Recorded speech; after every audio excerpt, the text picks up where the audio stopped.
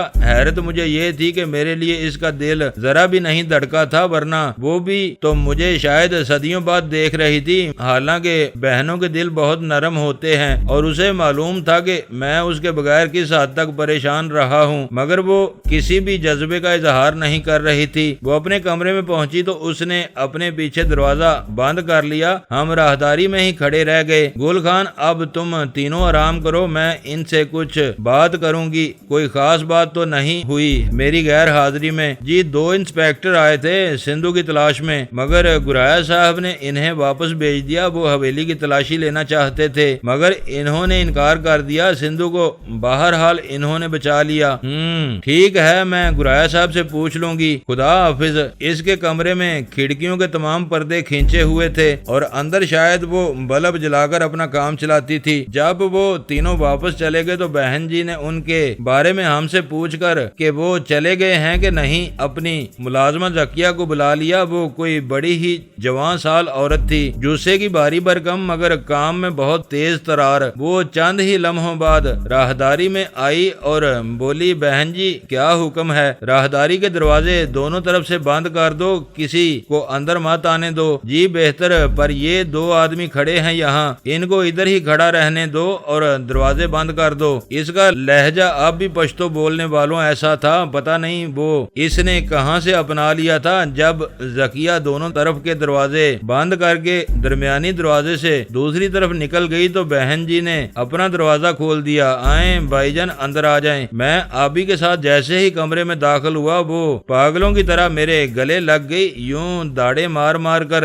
رونے لگی جیسے قیامت آ گئی ہو، ایسے ایسے بین کرنے لگی کہ میرا دل کٹنے لگا۔ یہ کیا ہو گیا ہے آسیہ؟ ہم کہاں سے کہاں آ پہنچے ہیں؟ کیا یہ سب کچھ ہماری تقدیر میں تھا؟ کوئی کیا کہہ سکتا ہے بھائی جان، صبر کے سوا ہم کر بھی کیا سکتے ہیں؟ اس کے دل کی بڑاس نکل گئی تو وہ اپنی آنکھیں پونچھتی ہوئی کرسی پر جا بیٹھی۔ تمہیں یہ کیا سوجی؟ فرید پور میں تم نے ہم سے پردہ کیوں کیا؟ اب بھی تم خود کو ظاہر نہیں کرنا چاہتی تھی۔ میں اپنی صورت سے نفرت کرتی ہوں بھائی جان، میں کسی کو کیا منہ دکھاؤں؟ میں آپ کے لائق کہاں رہ گئی ہوں؟ آسیہ کی صحت پہلے سے بہت اچھی ہو چکی تھی، اس نے جینے کا سلیقہ سیکھ لیا تھا، وہ پہلے سے کہیں تر و تازہ نظر آتی تھی اور اب اس نے برقع اتار کے الگ پھینک دیا تھا۔ وہ گہرے نسواری کھدر میں ملبوس تھی، پاجامہ بھی کھدر کا تھا اور قمیض بھی، جوتے اس نے بہت مضبوط پہن رکھے تھے جو وضع کے اعتبار سے نازک ہرگز نہیں کہلا سکتے تھے۔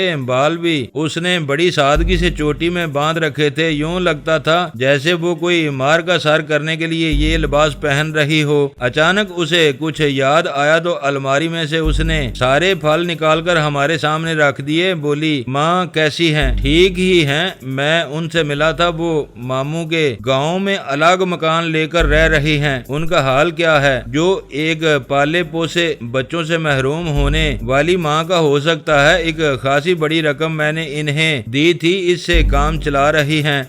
کسی دن میں بھی ان کے پاس جاؤں گی۔ لگتا ہے تمہیں جینے کا سلیقہ آ گیا ہے۔ اس حویلی پر کیسے قبضہ کر لیا تم نے؟ گرائے کو مار دینے کے بعد تجمل حسین کو میں نے گرایا بنا دیا۔ وہ بہت جان چراتا ہے مگر میں نے اسے کہہ دیا کہ اگر اس نے بغاوت کی تو وہ اس کی زندگی کا آخری دن ہوگا۔ ہاں ہم اس سے مل چکے ہیں، کہتا وہ یہی ہے مگر سمجھدار آدمی ہے۔ آج 2 انسپیکٹروں کو اس نے ٹرکھایا، پھر پھر منشی کے ذریعے اس نے کھدر کے 2 تھان بھی تھانے داروں کو دیے کہ وہ آئے ہیں تو خالی ہاتھ نہ جائیں۔ ہاں میں نے اسے پہلے سب کچھ سمجھا دیا تھا۔ پولیس کو کسی نہ کسی طرح خوش رکھنا چاہیے اور یہ وجہ ہے کہ ہم یہاں سے کسی کو خالی ہاتھ نہیں لوٹاتے ہیں۔ یہاں بہت سے نوکر چاکر بھی تھے، ان کو میں نے نکال دیا ہے۔ ڈر مجھے صرف اس پہلے منشی کا ہے، منشی ولایت خان کا، وہ کہیں ہمارے لیے مصیبت نہ بن جائے، کیونکہ میرا خیال ہے کہ اسے اصل صورتحال کا پتہ چل گیا تھا، مگر یہ میرا خیال ہے، میں یقین سے کچھ نہیں کہہ سکتی۔ پھر تو اس کو پکڑنا چاہیے تھا، وہ بس غائب ہی ہو گیا۔ حالانکہ ان لوگوں کو میں نے بار بار اس کے پیچھے بھیجا ہے۔ اس جاگیر کی آمدنی کیا ہوگی تمہارے خیال میں؟ 7-8 لاکھ روپے سالانہ تو ضرور ہی ہوگی۔ تمام کاغذات میں نے اپنے قبضے میں لے لیے ہیں، مزارہ وہی ہیں کیونکہ گرایا بھی وہی ہے۔ چلیں اچھا ہے، مگر اب تم نے کیا سوچا ہے؟ میں ادھر ہی رہوں گی؟ ان گنت لوگ دنیا میں فریب کی زندگی گزارتے ہیں، یہ جاگیر میرے قبضے میں ہے، میں اس پر اپنا قبضہ قائم رکھوں گی۔ کیا مکرم علی گرایا کا کوئی عزیز نہیں ہے؟ میں نے سنا ہے کہ کوئی آدمی لندن میں رہتا ہے، وہ اس کا تایا زاد بھائی ہے، فرت اللہ گرایا۔ میں اس کا انتظار کر رہی ہوں۔ اس کا کیا کرو گی تم؟ وہ آ گیا تو مشکل ہو جائے گی، میں اسے بھی تہ و تیگ کر دوں گی۔ یہ لوگ میرے کس دن کام آئیں گے؟ ان کو میں کام مہیا کرتی رہتی ہوں۔ کیا مطلب؟ یعنی کوئی فیکٹری کھول رکھی ہے تم نے؟ میں نے پہلی بار مسکراتے ہوئے کہا۔ ڈاکہ زنی یہ ان کا پیشہ ہے اور میں ان کو پناہ دیتی ہوں۔ یہاں یہ بڑے معزز آدمی بن کر رہ رہے ہیں، مہینے میں 1 پھیرا یہ ضرور لگا لیتے ہیں۔ وہ کس طرف؟ مختلف ضلعوں کا کسی نہ کسی ذمہ دار یا صنعت کار کا پتہ میں انہیں بتا دیتی ہوں، اور وہ روپیہ کہاں جاتا ہے؟ آدھا میری جیب میں اور آدھا ان کا۔ بالعموم یہ 4 کے گروہ میں باہر نکلتے ہیں، بڑے امیر ہو چکے ہیں یہ۔ کسی نے سرحد میں، کسی نے پنجاب میں اور کسی نے سندھ میں زمینیں خرید لی ہیں۔ کمال کی بات ہے آسیہ، تمہیں یہ راستہ کس نے دکھا دیا؟ میں تو سمجھتا تھا تم بہت ہی مظلوم حالت میں کسی جگہ پڑی ہوگی، زمانے کی گردش نے مجھے یہ راستہ دکھا دیا۔ دنیا صرف طاقت کے بل بوتے پر چل رہی ہے، میں کب تک مار کھاتی رہتی؟ جیسے ہی مجھے موقع ملا میں نے یہ گروہ بنا لیا۔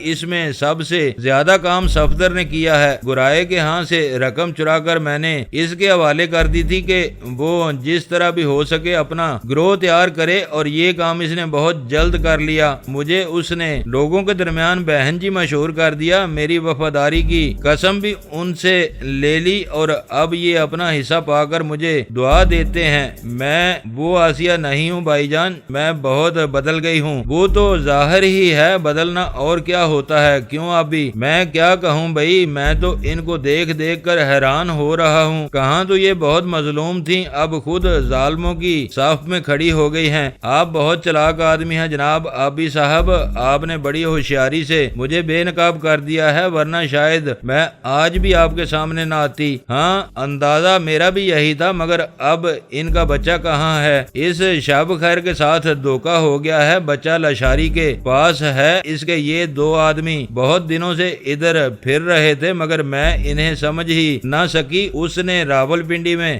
اپنے ٹھکانے کا ذکر غوث محمد سے یوں ہی بے خیالی میں کر دیا تھا، اسی لیے میں کل کار لے کر اس کے پاس جا پہنچی۔ صفدر اور کاظم نے اسے جاتے ہی چھاپ لیا، مگر افسوس کہ دوسرا آدمی میرے ہاتھ نہیں لگا۔ میرا خیال ہے وہ وہاں تھا ہی نہیں، پہلے ہی لاشاری کے پاس جا چکا تھا۔ اب کیا ارادے ہیں آپ کے؟ کل میں ان کو لاشاری کے پاس ضرور بھیجوں گی، اسے بچہ واپس کرنا ہوگا ورنہ وہ میرے ہاتھوں مارا جائے گا۔ کیا یہ بہتر نہیں کہ آپ اس سے شادی کر لیں؟ وہ بہت آزردہ ہو رہا تھا، آبی نے بڑی ڈٹائی سے کہا۔ اس کو میں اور آزردہ دیکھنا چاہتی ہوں، اس خبیث آدمی کو۔ وہ خود روتا ہوا یہاں آئے گا۔ ایسا نہ کریں، اس نے آپ سے کہا بھی تھا کہ آپ اس کے پاس رہ جائیں، وہ تو پہلے ہی رو چکا ہے۔ کیوں جلانی؟ ہاں مجھے اس سے ہمدردی ہے، آپ بھی اس کا جرم ناقابل معافی ہے، بشرطے کہ وہ بچے سمیت یہاں آ جائے۔ آپ بھی اس کی سفارش کرتے ہیں بھائی جان؟ آپ کی غیرت کو کیا ہو گیا ہے؟ اس نے منہ پکا کر کے کہا، حالانکہ وہ جانتی تھی کہ وہ کیا کہہ رہی ہے۔ میری غیرت ہی کہاں رہ گئی ہے بہن جی، میرا پہلا قدم ہی میری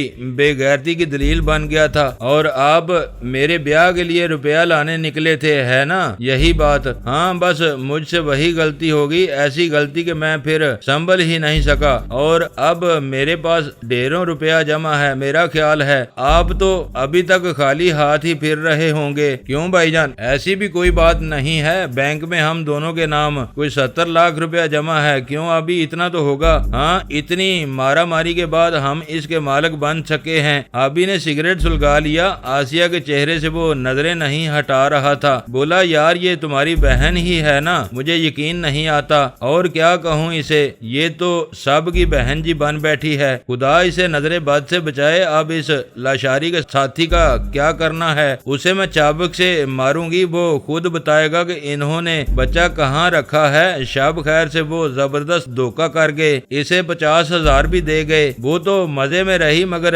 خیر لاشاری کو ڈھونڈنا کچھ مشکل نہیں ہوگا، ہماری وجہ سے وہ ایک جگہ شدید زخمی ہو گیا تھا۔ میں نے آسیہ کو اس واقعے کی تفصیل بتاتے ہوئے کہا اسے تو مر جانا چاہیے تھا، اس بے غیرت کو میں اسے کبھی معاف نہیں کر سکتی ہوں بھائی جان، طاقت تو اب ہی میرے ہاتھ میں آئی ہے، نہیں اسے معاف کر دینا زیادہ بہتر ہوگا، میں بھی اسی خیال کا حامی ہوں، کیوں جیلانی؟ ہاں میرا بھی یہی خیال ہے۔ ہم کوئی 2 گھنٹے تک اس کے پاس بیٹھے رہے، اپنی ہڈ بیتی ایک دوسرے کو سناتے رہے، وہ بیچاری میری باتوں پر کبھی رونے لگتی تھی اور کبھی کہا لگاتی تھی، میری اور اس کی تقدیر ایک جیسی تھی، اس نے سلاخوں کے پیچھے رہ کر جو ظلم سہے تھے وہ مجھے کھلے عام بڑے مجمع میں بارونق بازار میں سہنے پڑے تھے، فرق کچھ بھی نہیں تھا، وہ بھی تقدیر کی شاکی تھی، میں بھی، اور اب وہ اس جگیر پر ہر قیمت پر قابض رہنے کا سوچ رہی تھی۔ جب وہ باتیں کر کے تھک گئی تو بولی ٹھیک ہے اب آپ آرام کریں اور میرے لاگ کوئی خدمت ہو تو بتائیں،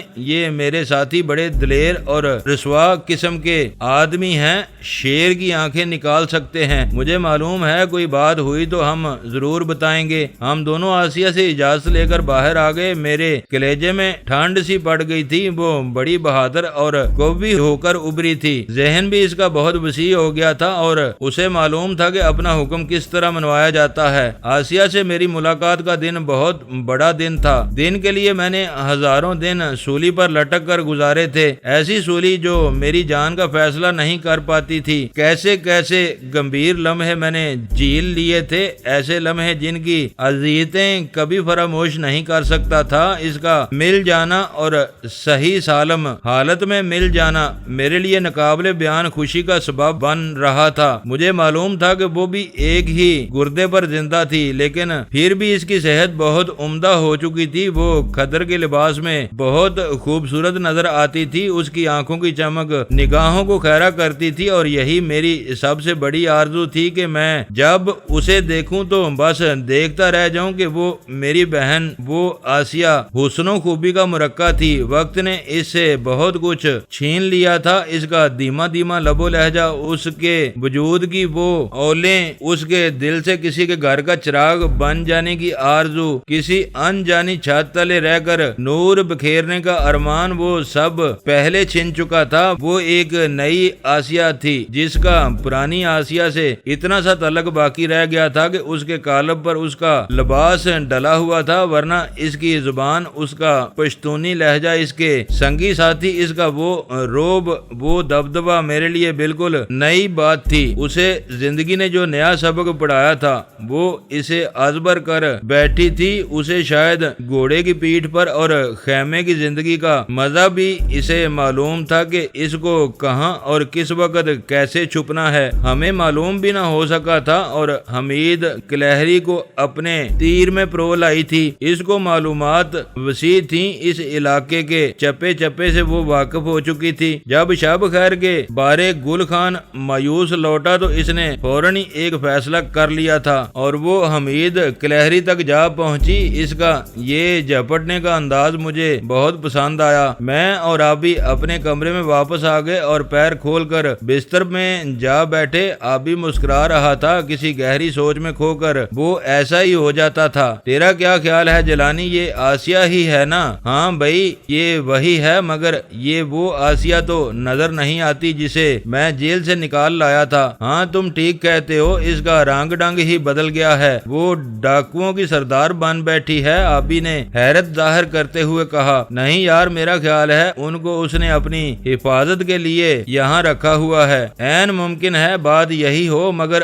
اب ہم کیا کریں؟ اس کا منصوبہ تو یہ ہے کہ وہ اس جاگیر پر قابض رہنا چاہتی ہے۔ یہ تو بہت خطرناک بات ہو گئی بھائی۔ کوئی اس مکرم علی کا بھائی بند، کوئی اس کے عزیز رشتہ دار تو ضرور ہوں گے۔ وہ کیسے برداشت کریں گے کہ اس بات کو آبی نے خدشہ ظاہر کیا؟ اس کا بندوبست تو وہ کر چکی ہے۔ تجمل حسین آخر کس نسخے میں کام آئے گا؟ وہ تو بہت بد دل ہو رہا ہے، اس کی باتیں سنی نہیں تم نے؟ اسے تو ہول آتا ہے، ایسے ہی بکواس کرتا ہے وہ۔ اگر وہ باز نہیں آتا تو پھر کسی دن اس کی موت کی خبر مشہور کی جا سکتی ہے۔ میں نے آبی کو اطمینان دلاتے ہوئے کہا، مگر اس سے کیا ہوتا ہے؟ مکرم علی گرایا کے عزیزوں کو ہم کیسے روک سکتے ہیں؟ اس کا بھی انتظام ہو سکتا ہے۔ تجمل حسین سے گرایا کی حیثیت سے ساری جاگیر بہن جی کے نام لکھوائی جا سکتی ہے۔ میں نے اپنا خیال ظاہر کیا، مگر بہن جی کی حیثیت کیا ہوگی؟ ہاں، یہ بڑی اہم بات ہے۔ میں آج شام کو اس سے بات کروں گا، اس بہن جی سے۔ اس نے تو کمال کر دیا ہے۔ میں نے صورتحال کا تجزیہ کرتے ہوئے کہا، میں بھی اسے بہن جی ہی کہنے لگا تھا۔ حالات ایسے تھے کہ مجھے اس معاملے میں آسیہ کی کامیابی بہت ہی مشکوک نظر آتی تھی۔ ابھی تک مجھے یہ معلوم نہیں ہو سکا تھا کہ آسیہ نے تجمل حسین سے اپنا کیا رشتہ استوار کیا تھا۔ کسی نے بھی مجھے یہ احساس نہیں دلایا تھا کہ وہ اس حویلی میں بہن جی کے سوا کسی اور نام سے بھی پہچانی جاتی ہے۔ اگر وہ تجمل حسین کو اپنا شوہر بنا کر پیش کرتی ہے تو پھر معاملہ کچھ کا کچھ ہو سکتا تھا۔ ابھی اسے جاگیر پر قبضہ کیے زیادہ عرصہ نہیں گزرا تھا۔ پتہ نہیں کتنے گاؤں اس جاگیر میں شامل تھے۔ آمدنی کے بارے میں اس نے بتایا تھا کہ وہ 5-6 لاکھ تک پہنچ جاتی ہے۔ اس کا حساب وہ لگا چکی تھی، مگر اس سے آگے کی بات کا مجھے علم نہیں تھا۔ دوستو ویڈیو کو لائک ضرور کر دیا کریں۔ ISI پاک آرمی زندہ باد، پاکستان پائندہ باد۔ معزز ناظرین، اپنا خیال رکھیے گا اور اپنے اس چینل کا بھی شکریہ۔